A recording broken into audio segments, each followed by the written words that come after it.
एक बादशाह बड़ा सखी था, बड़ा सखी था। इसके अपोजिट उसकी बीवी बहुत बखील थी, बहुत कंजूस थी। एक मछुआरा नदी में जाल डाला, मछली मिली। मछुआरा सोचा कि मछट्टा हाथ लग जो नहीं, दाम नहीं मिलता, चलो वहां बादशाह हटा दीजिए, बादशाह इनाम देता। मछुआरा लेके दरबार में मछली पहुंचा। बादशाह बोला कहां से आए? बोला कि हुजूर ये जिंदा नदी है ना, परसरे घाट, वहीं जाल डाले थे, ये मछली मिली है, हम दौड़ा दौड़ा आपके लिए लेके चले आए। तो बादशाह बड़ा खुश हुआ, अपने वजीर से कहा कि इसको 200 दिरहम मेरे तरफ से इनाम दे दो। तो 200 दिरहम दे दिया।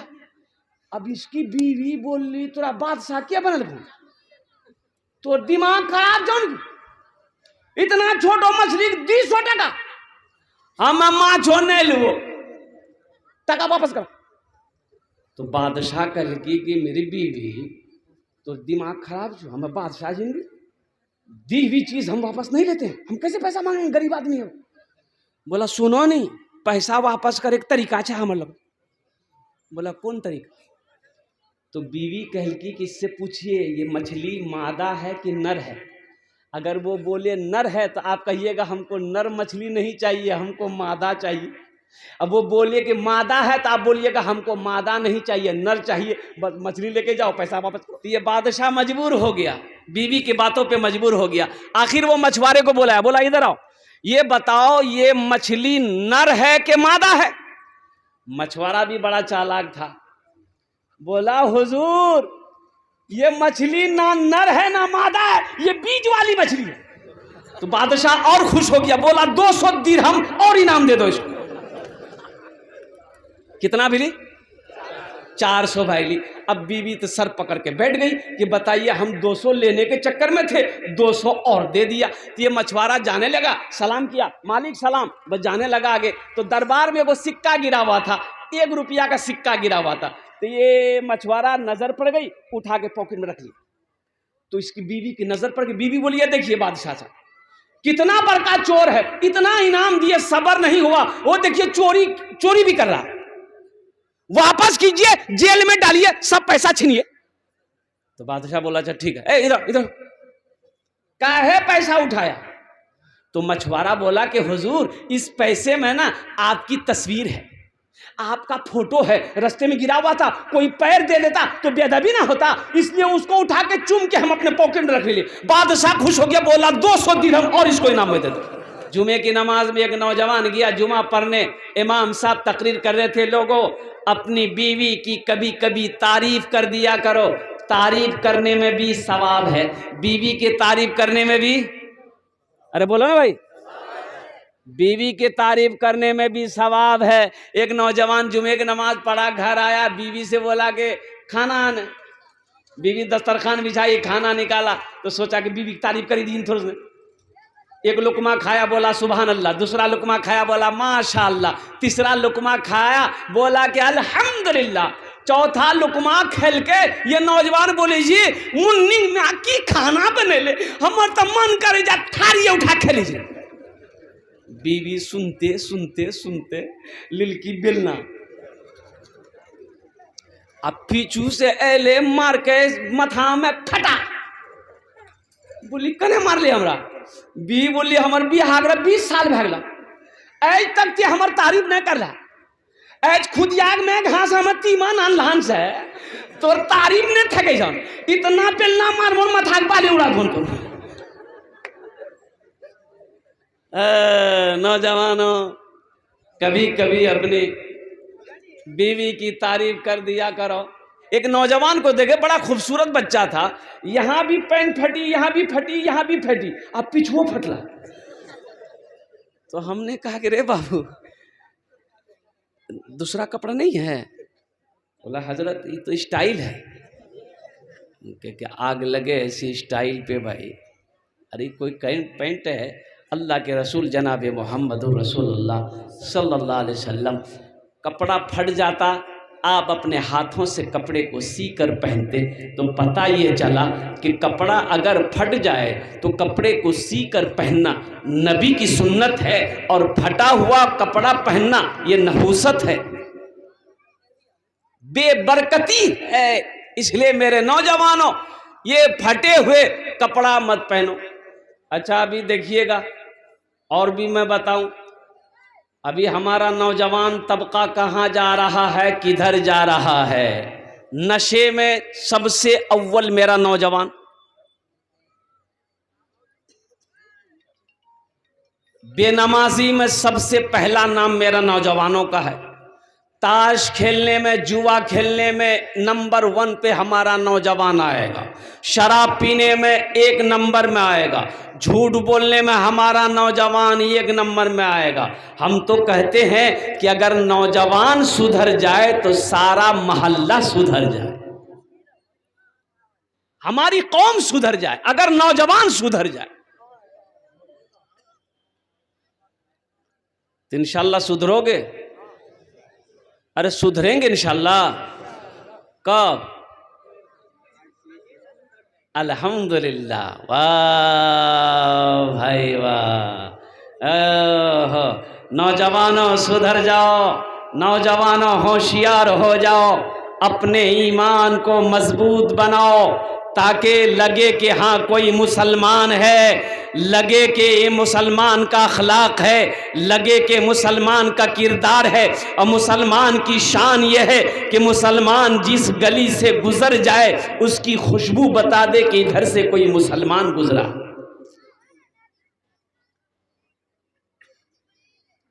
अभी भैंस हो जाए चौक में, 1 घंटा नहीं लगता, खत्म। बोलो बात सही थी गलत थी? बोलो।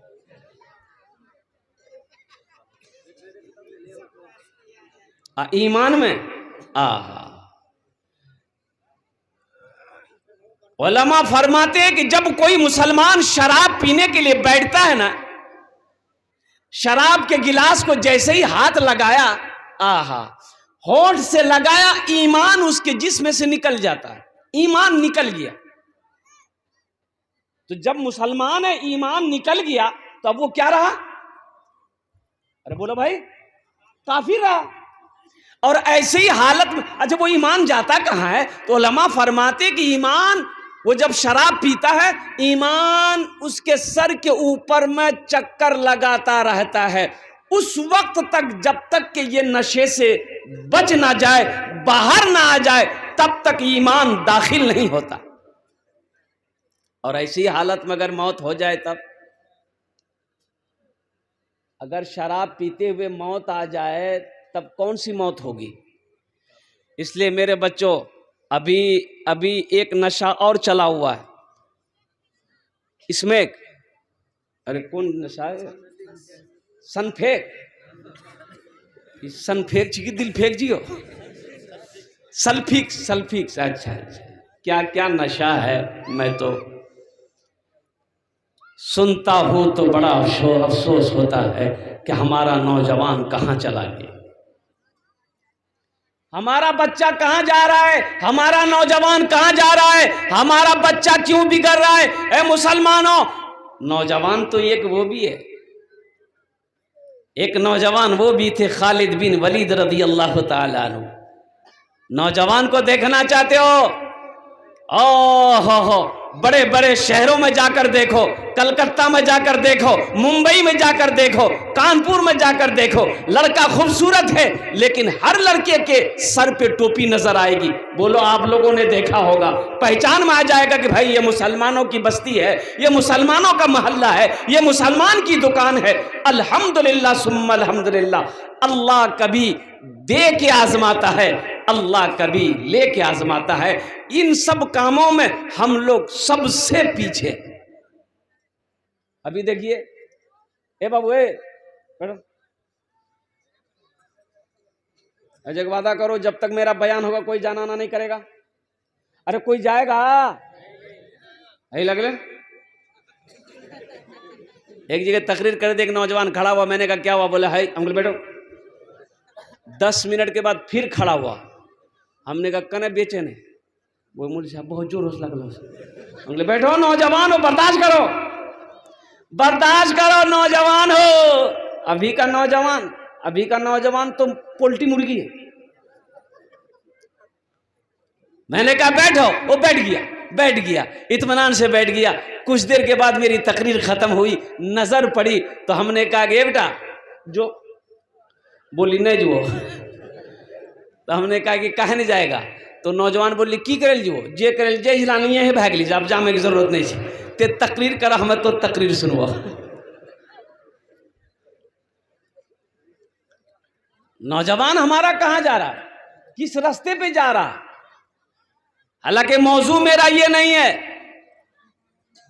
लेकिन हम देखते हैं ना अभी मकई का सीजन है। एक पैगाम और ये भी देना चाहता हूं, मैं रोता हूं जब मैं घर से निकलता हूं ना, गाड़ी में बैठकर कसम खुदा की देखता हूं तो आंखों से आंसू जाता है कब्रिस्तानों के हालात को देखकर।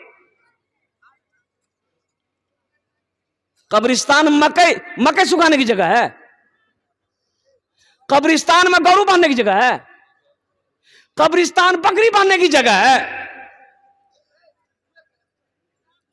अच्छा ये बताइए, ये किसने कह दिया कि मोमिन मर गए?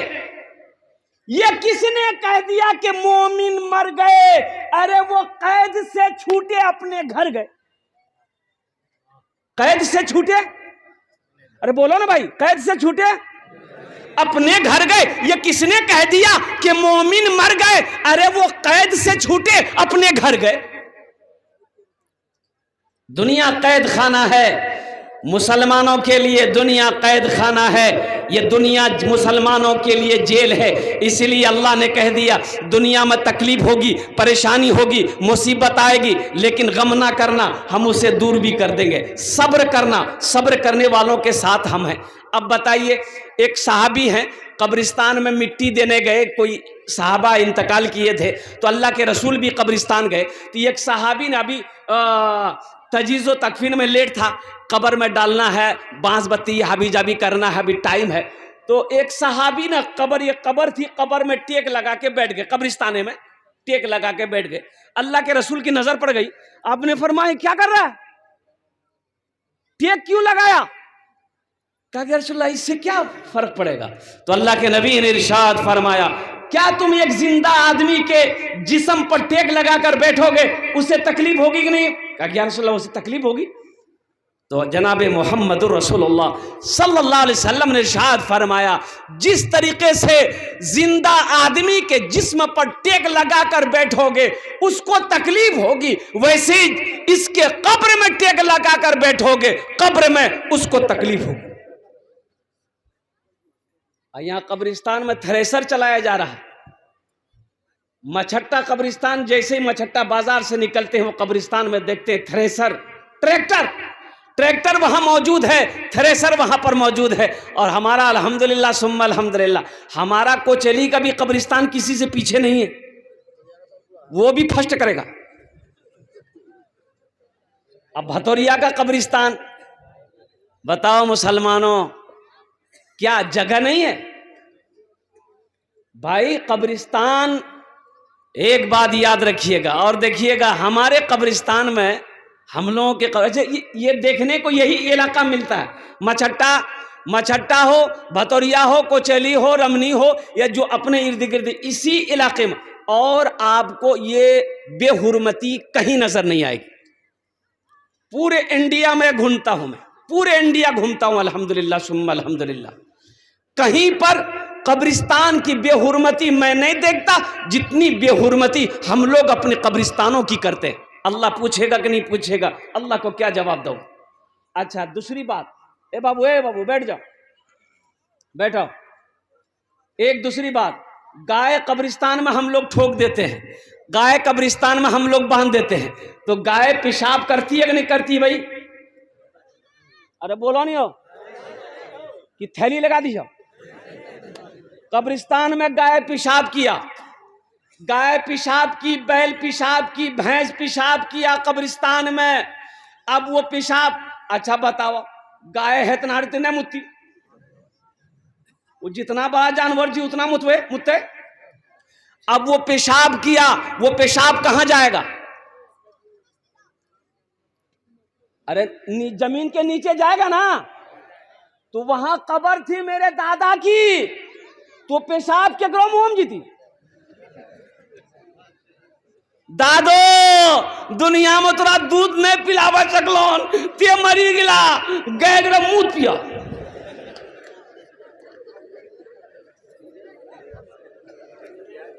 बहुत अफसोस का मकाम है मुसलमानों, मेरी बातों को हंसी में ना टालो, खुदा के वास्ते कब्रों की बेहुरमती ना करो, कब्रिस्तान की बेहुरमती ना करो। कल को आप भी मरोगे, आप भी उसी कब्रिस्तान में जाओगे, हम भी मरेंगे इसी कब्रिस्तान में जाएंगे। कल को मेरे साथ वही होगा जो आज हमने अपने भाई के साथ किया है, गांव वालों के साथ किया है। इसलिए कब्रिस्तान हम तो कहेंगे हर मोहल्ले के नौजवानों को इसमें एक कमेटी तश्कील करे, हर नौजवान इसमें आगे आए और अपने कब्रिस्तान की घेराबंदी करे और एक बड़ा दरवाज़ा लगाकर ताला मारकर चाबी एक किसी मुअज़्ज़ज़ आदमी के हवाले करे कि कब्रिस्तान उसी वक्त उसी दिन खुलेगा जब कोई इंतकाल होगा। अल्हम्दुलिल्लाह सुम्मा अल्हम्दुलिल्लाह, इसलिए कि अदला का बदला है।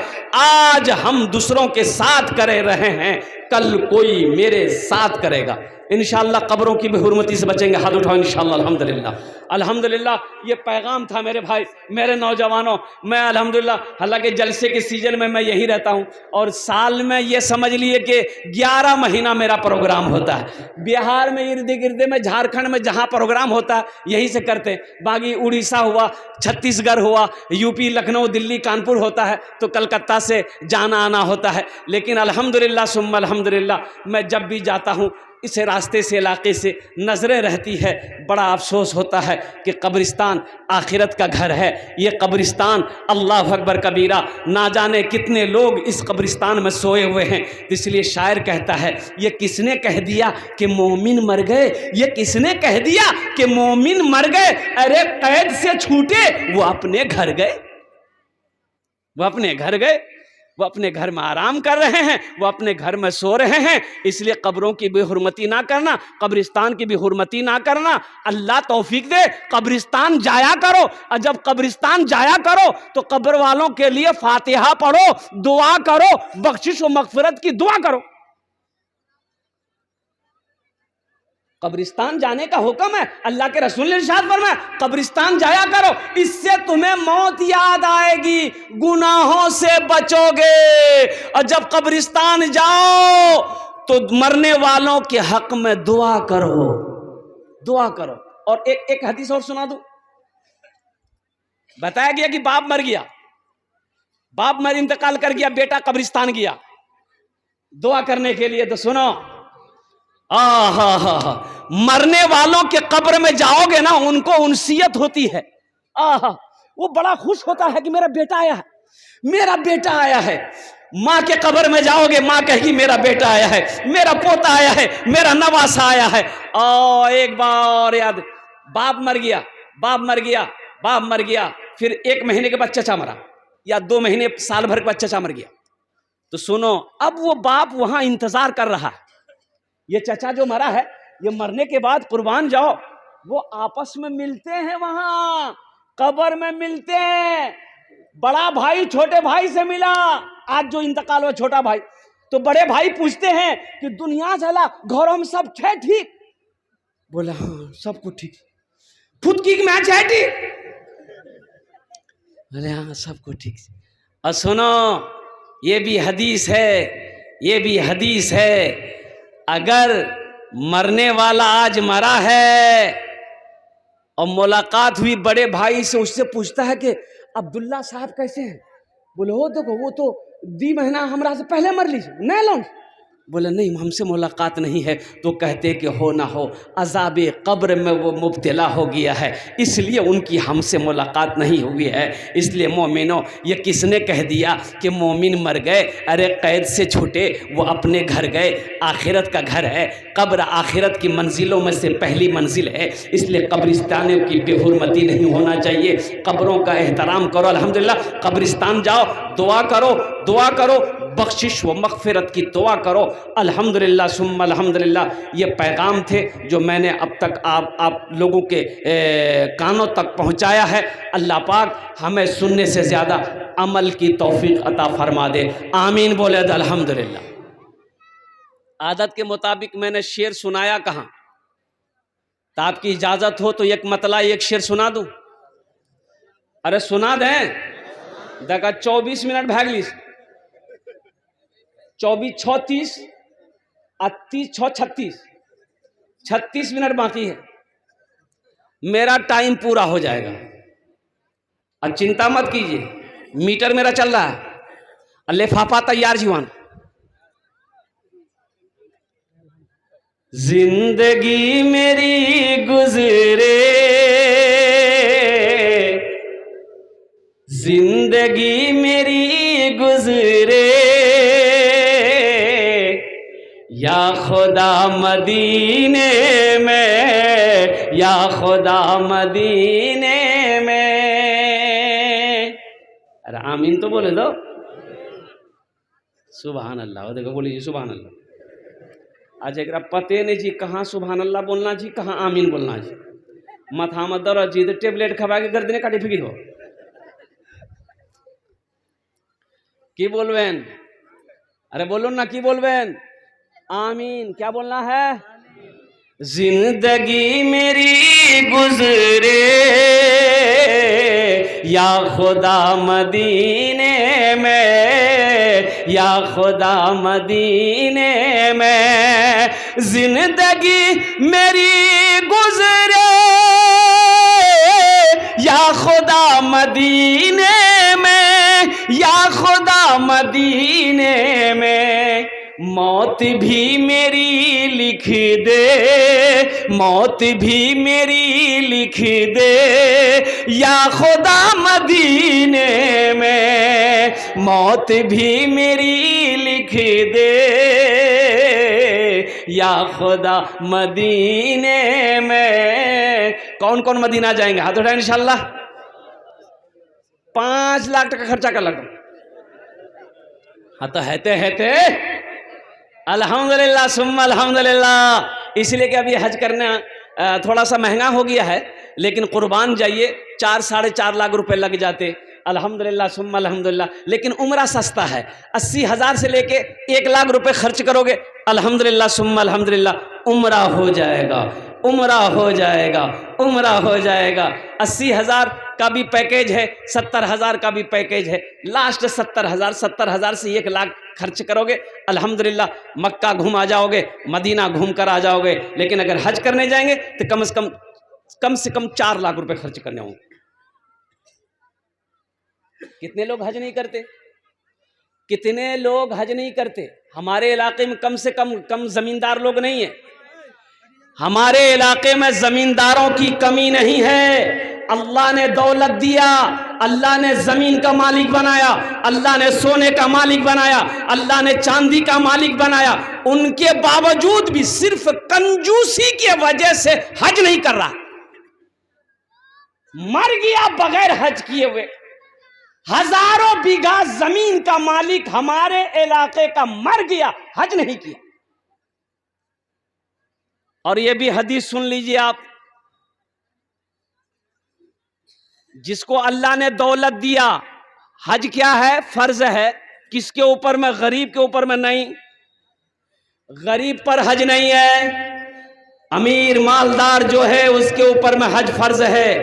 जैसे 5 वक्त का नमाज पढ़ना फर्ज है, जैसे रमजान का रोजा रखना फर्ज है, उसी तरीके से जिसको अल्लाह ने दौलत दिया, माल दिया, 1 मर्तबा खाने काबा का हज करना फर्ज है। फर्ज को छोड़ दोगे, अल्लाह कटघरे में खड़ा करेगा, मेरा अल्लाह पूछेगा, जवाब नहीं दे पाओगे। बोले बाप कितना खर्चा है जी हाजरों में? हो बोले 4 लाख लगता हूँ। बोले बाप 4 लाख हम दी मंजिला ठुकी दी। 4 लाख में 1 बीघा जमीन खरीद लेंगे। इसलिए मुसलमानों सुनो, बड़ी प्यारी हदीस सुनो।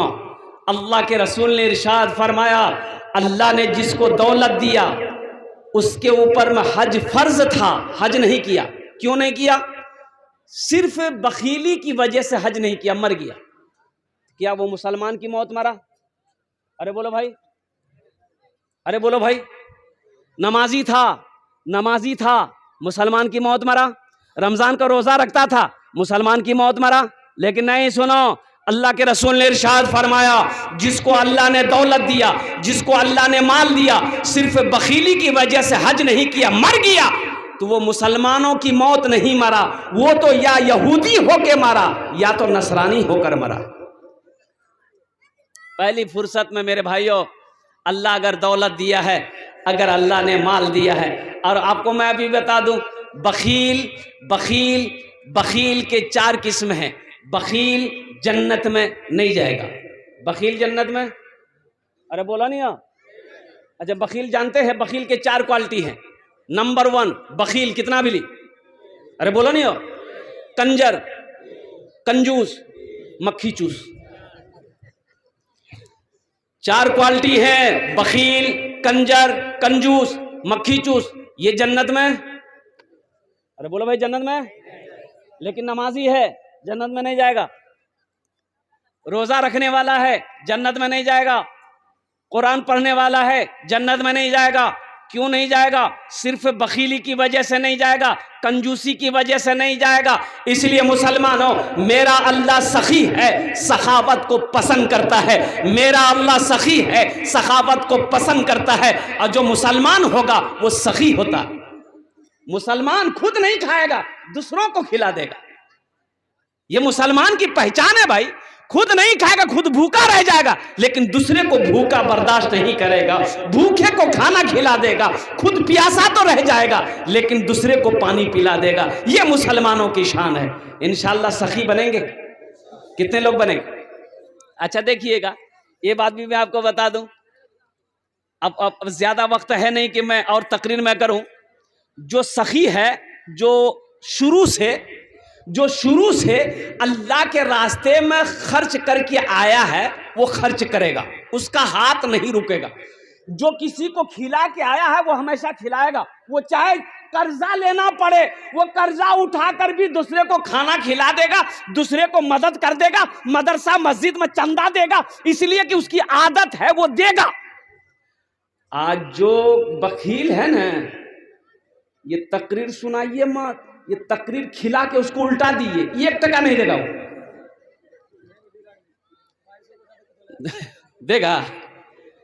ये तकरीर सुनाइए मत, तकरीर उसको खिला दिए और खिला के उल्टा दिए, और उससे बोलिए दा 1 टका, बोले भैया पैसा नहीं दूंगा।